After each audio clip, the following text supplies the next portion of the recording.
Hey, this is Jared. Today we're going to talk about basically the three main benefits of airing down your tires. A lot of times when you're going off-road, you're not really sure when you should air down, why you should air down.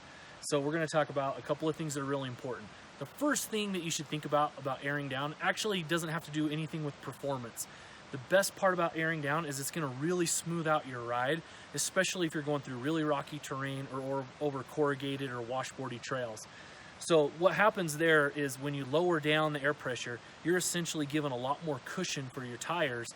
So that helps keep that reverberation that's going through the vehicle out of you and into the tire, and it's going to really smooth out a lot of your rides. That's where it's really beneficial for trails that maybe you're just on like a standard forest road, or you're in places where people have been towing trailers and there's a lot of washboards. So that's going to be your first benefit.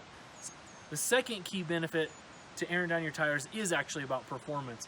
By taking the air out of your tires when you're off-road, it gives your tire the ability to kind of mold around obstacles, which is going to improve your traction. You'll notice as you're airing down your tires, you're essentially, from the pressure of the vehicle, it's going to push the tire down, and you're actually going to get a bigger contact patch on the ground. The tire is going to widen at the base, and so you're actually going to have more rubber hitting the road, which gives you significantly better traction. So not only do you have a better gripping ability, but you're also just going to have more tread on the ground on all four wheels. The third main benefit of airing down is you're actually going to improve the puncture resistance of your tires. When you're doing a lot of hardcore off-roading and you're going to be going up against rocks and roots and things like that, they're going to try to puncture your sidewalls. You're actually going to have the ability for your tire to give in to that pressure and mold around it, so that you're not going to puncture your tire, which is going to improve your ability to take on really tough obstacles without having to do an on-the-trail repair on a tire. So there's a few things that are really important about airing down as well that you should think about. Tire pressure is the main thing. There's no perfect pressure. It depends on your vehicle weight, the tire that you have, your wheels. There's so many factors there that you really need to think about, mostly just testing it out. So what I encourage everyone to do, get in your vehicle, lower down to maybe 25 PSI, which is on the high end, and then start working down until you find that perfect level where you have a lot of traction, your ride's really smoothed out, and you have good puncture resistance. And you're gonna know based on your tires. One thing to be really careful about is if you air down too much, you have the ability, or you open up the ability to be able to pop the tire off of the bead. So you're gonna want to be really careful if you're getting into that 10 to 15 PSI rating and you're not running bead lock. There's a bunch of different tools out there that are going to be able to help you to air down. A lot of people like the stem pullers. I actually just like a little deflator like this. They're really simple. You basically unscrew them. You can pick one of these up like $7 on Amazon. I'll leave a link in the description.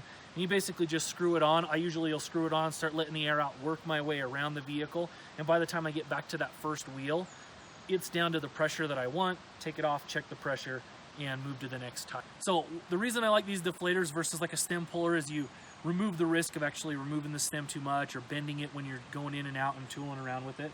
And they work pretty well. They're not quite as fast as a stem puller, but they're pretty dang fast. Airing back up, there's a bunch of different options out there. I just use a VIAIR air compressor.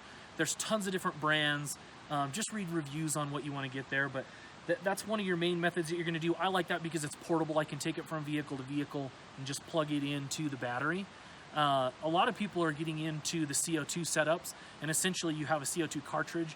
The reason that those are so popular is they're really fast. So it probably takes me 10 to 15 minutes to pump up all my tires with my VIAIR. The CO2 cartridges are, within minutes. It's like a minute per tire. And so obviously the negative of that is you have to fill those up and replace them, but most guys can usually get 4 or 5 air ups out of one CO2 tank, which is pretty impressive. If you're wheeling just a couple of times a month on the weekends, that's a pretty viable solution. Those are just a few of the key reasons to air down. If you have any other that you like or any tips that you have for airing down, please share those in the comments and let's get a discussion going. If you like this video, please subscribe to our YouTube channel. Thanks for watching.